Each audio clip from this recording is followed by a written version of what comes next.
LA Chargers headed to Minnesota week 2, where one would assume the Red Hot Chili Peppers were banned all week. Cousins loses the ball, and it's picked up and down to the 7-yard line. What the fumble is going on with the Vikings O-face? Clearly doesn't need to be harped on. Minnesota has an 0-2 record. If they don't stop giving it away now, they'll end up 0-3. Territory and a good run back, but then he coughs the ball up inside the 30-yard line, and the Philadelphia Eagles come away with the ball. Imagine what their O-face might look like if they hold on to the ball better.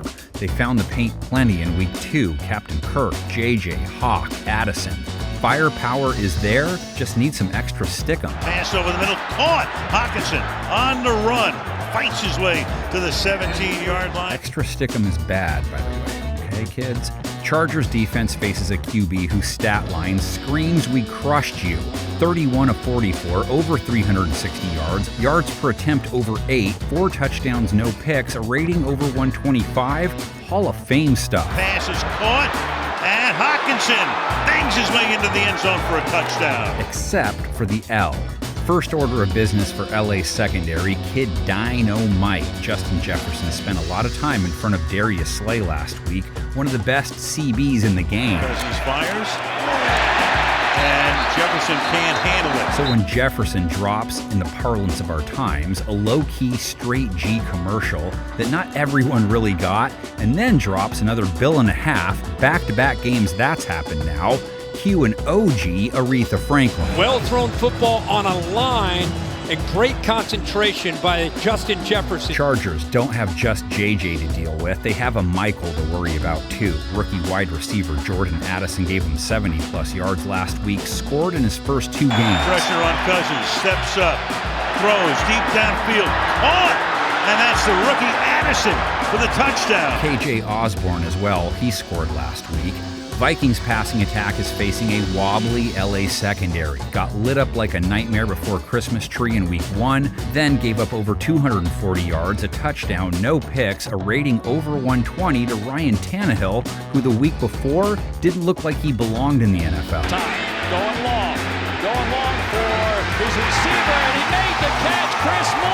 Cornerback Michael Davis is the Waldo Cousins should be looking for. He's had a rough first 2 weeks. And Asante Samuel, he gave up 98 yards to Tennessee receivers. You give him a free inside release and there's nobody there. The safety's not anywhere close enough. That's too easy. Plus, the Chargers also have to deal with tight end TJ Hawkinson. Visited Bob Ross country twice last week. Blitz coming, pressure put on, caught into the end zone for the touchdown.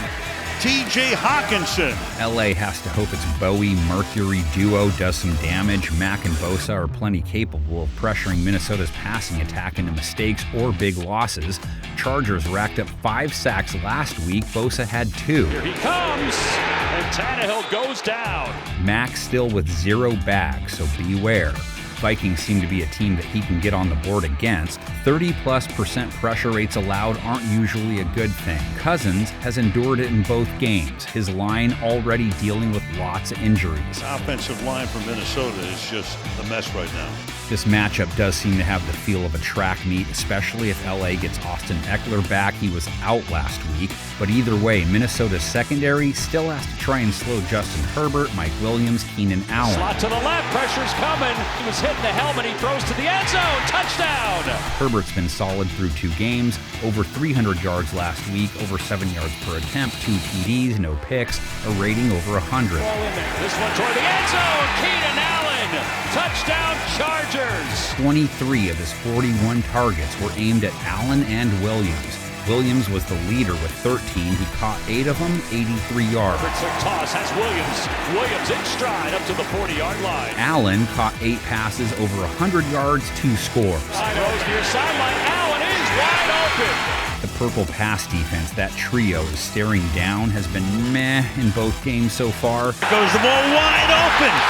It is Smith again, all the way for the touchdown. They need better play from whoever lines up at nickel cornerback, or Allen will just camp there for dinner. And from left cornerback Caleb Evans, he gave up a TD and a rating over 150 last week.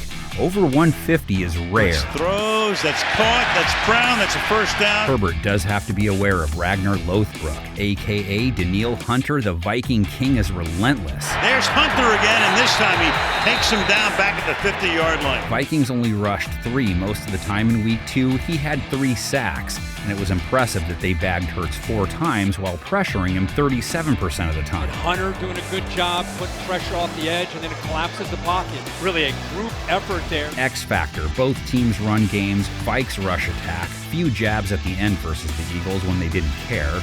Alexander Madison doesn't get much play. Definition of the X factor. As it's Madison who takes the toss there, tackled by Morrow after a gain of 8 yards. Chargers' run defense actually hasn't been too bad in each game. LA's own run game all hinges on Eckler. Joshua Kelly wasn't as effective without him. Eckler should be begging to play. Chargers saw what DeAndre Swift did to Minnesota's run defense. 6.3 a run, over 170 yards. First down, and a lot more! Inside the 20, inside the 10. Vikings have all sorts of O-line injuries to track this week. Their tackle, Oli Udoh, left last week with a knee injury. Tackle Christian Darrisaw is dealing with an ankle injury. And their center, Garrett Bradbury, missed last week. Both these teams are in desperation mode. So you know this W is huge. Lay down your thoughts in the comments section. Give us a score for the game like these ones.